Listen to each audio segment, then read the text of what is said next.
Salut les enfants et jeunes de tous âges. Voilà, tout le monde est prêt, on peut commencer?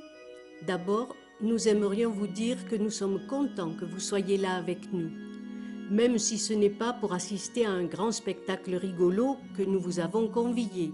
Nous espérons attirer votre attention sur quelques vérités qui nous ont été fidèlement rapportées par différents sages d'autrefois. Les récits présentés sont basés sur un livre très spécial, la Bible, qui nous aide à découvrir celui que nous appelons Dieu. À travers ces enseignements, nous pouvons aussi mieux comprendre qui nous sommes, d'où nous venons, et même découvrir le chemin qui donne un sens à notre vie. Alors, silence et suivez attentivement. Ce programme a été préparé spécialement par l'espace de réflexion et de partage chrétien du poste de la chaloupe de l'Armée du Salut de France-Belgique. Après chaque nouvelle parution, tous les programmes anciens resteront accessibles par lien dans notre bibliothèque.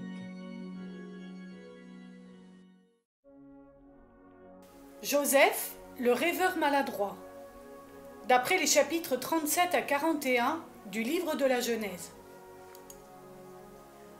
Jacob, fils d'Isaac et petit-fils d'Abraham, est maintenant âgé. Ses 4 épouses lui ont donné une grande famille, qui comprend 12 fils. Toute la famille habite au sud du pays de Canaan. Jacob et Léa ont eu 6 fils, dont Ruben, le fils aîné. Jacob et Bila ont eu 2 fils. Jacob et Zilpa ont eu 2 fils. Mais les fils préférés de Jacob sont les 2 plus jeunes, Joseph qui a 17 ans et le petit Benjamin. Ce sont les fils de son épouse bien-aimée Rachel, qui est décédée en mettant au monde Benjamin.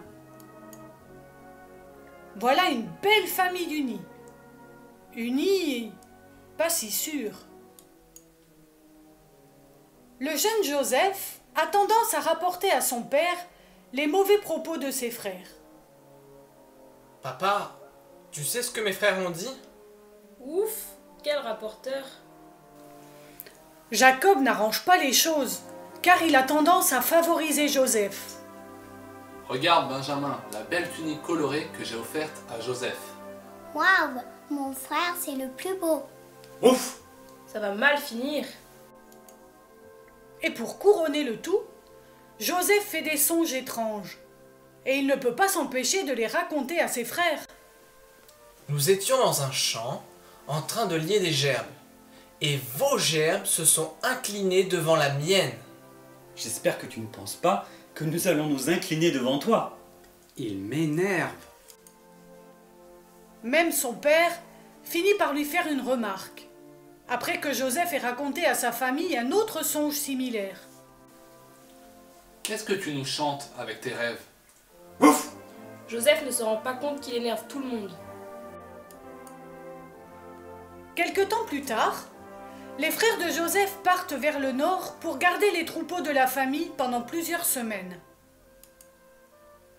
Après un certain temps, Jacob envoie Joseph vers ses frères pour prendre de leurs nouvelles. Les frères voient Joseph arriver de loin. Leurs remarques fusent. Voilà notre rêveur. Papa nous envoie son espion.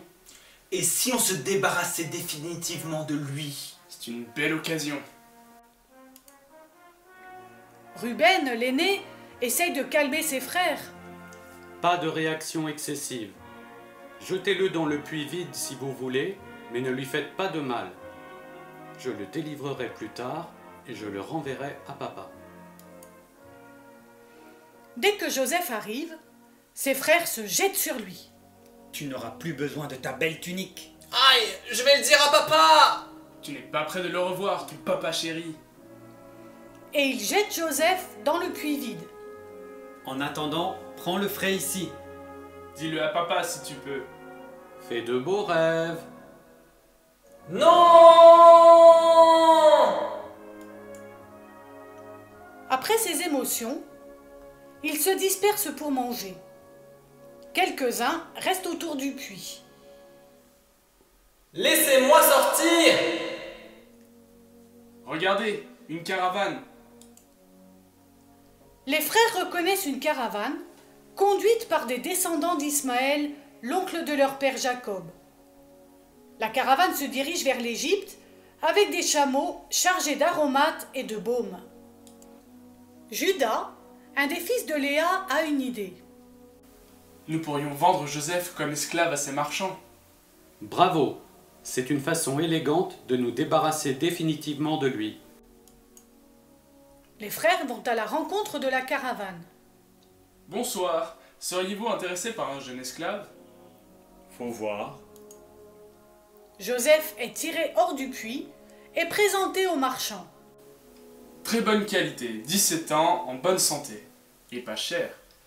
Marché conclu. Et la caravane repart vers l'Égypte, emmenant Joseph résigné. De toute façon, ils auraient fini par me tuer. Pendant ce temps, Ruben revient au puits. Ils ont sorti Joseph, pourvu qu'il ne lui ait rien fait de mal. Quand Ruben apprend ce qui s'est passé, il est furieux. Qu'est-ce que je vais dire à papa, moi? Mais celui qui a gardé la tunique de Joseph a une idée. Nous pourrions ramener la tunique tachée de sang à papa. Papa croira que Joseph a été tué par un fauve. La tunique est trempée dans le sang d'un bouc. Et la tunique tachée de sang est présentée à Jacob. Papa, nous avons trouvé cette tunique. Quelle horreur!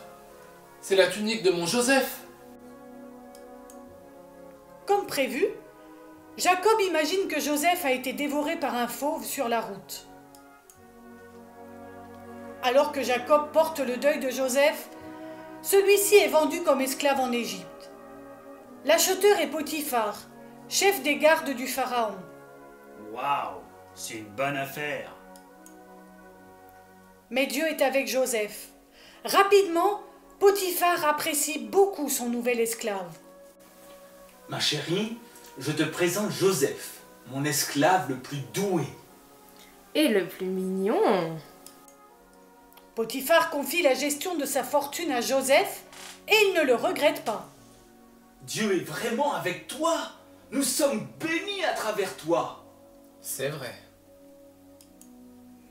Mais la femme de Potiphar a d'autres projets pour Joseph. Et si tu devenais mon amant, Potiphar n'en saura rien. Non, je ne trahirai pas Potiphar. Pendant plusieurs jours, la femme de Potiphar se fait insistante. Allez, juste une seule fois. Je ne te plais pas? Non, ce serait un péché contre Dieu. Alors que Joseph est obligé de fuir pour lui échapper, la femme de Potiphar lui arrache son manteau. J'ai dit non, laisse-moi tranquille. Furieuse, elle décide de se venger. Elle va accuser Joseph. À l'aide! Au secours! Que se passe-t-il, ma chérie? Ton Joseph m'a agressé. Voici la preuve. Son manteau. Potiphar, ayant une confiance aveugle dans la parole de son épouse, il fait arrêter Joseph immédiatement. En prison! Bien fait pour lui. Quelle menteuse. Joseph est emprisonné dans les sombres cachots du palais. Mais Dieu est aussi avec Joseph en prison. Grâce à Dieu, Joseph gagne la confiance du chef de la prison. Non loin de la prison de Joseph se trouve la cour du pharaon d'Égypte. Je suis l'échanson, responsable du vin du pharaon. Et moi, le panetier, responsable du pain du pharaon. Un jour, l'échanson et le panetier offensent le pharaon, qui les fait jeter en prison. En prison, les deux serviteurs de haut rang sont placés sous la responsabilité de Joseph. Une nuit, les deux serviteurs du pharaon sont agités en même temps par des cauchemars. Troublés, Ils se confient à Joseph qui leur dit que Dieu peut lui révéler la signification de leur rêve. Chacun lui raconte son rêve. Bonne nouvelle pour les chansons. Dans 3 jours, tu retrouveras tes fonctions. Mais pour le panetier, Dans 3 jours, tu seras pendu. et Joseph demande à l'échanson de parler en sa faveur quand il sera de retour auprès du pharaon. 3 jours plus tard, le pharaon fait pendre le panetier et il rétablit l'échanson dans ses fonctions. Mais l'échanson oublie de parler de Joseph au pharaon et Joseph passe 2 longues années en prison, oublié de tous. 2 ans plus tard, une nuit, le pharaon fait à son tour un curieux cauchemar. Mon maître est très agité. Comme personne n'arrive à interpréter le rêve du pharaon, l'échanson se souvient de Joseph. Maître, il y a dans tes prisons quelqu'un qui pourrait t'aider. Vite, mon maître est très inquiet. Joseph passe directement de son cachot à la cour de pharaon. Dans mon songe, 7 vaches grasses sortent du Nil, suivies par 7 vaches maigres qui dévorent les vaches grasses. À mon avis, il joue sa tête. Pour Joseph, c'est très clair. Dieu t'a averti en songe de ce qui va se passer. 7 années d'abondance seront suivies de 7 années de famine.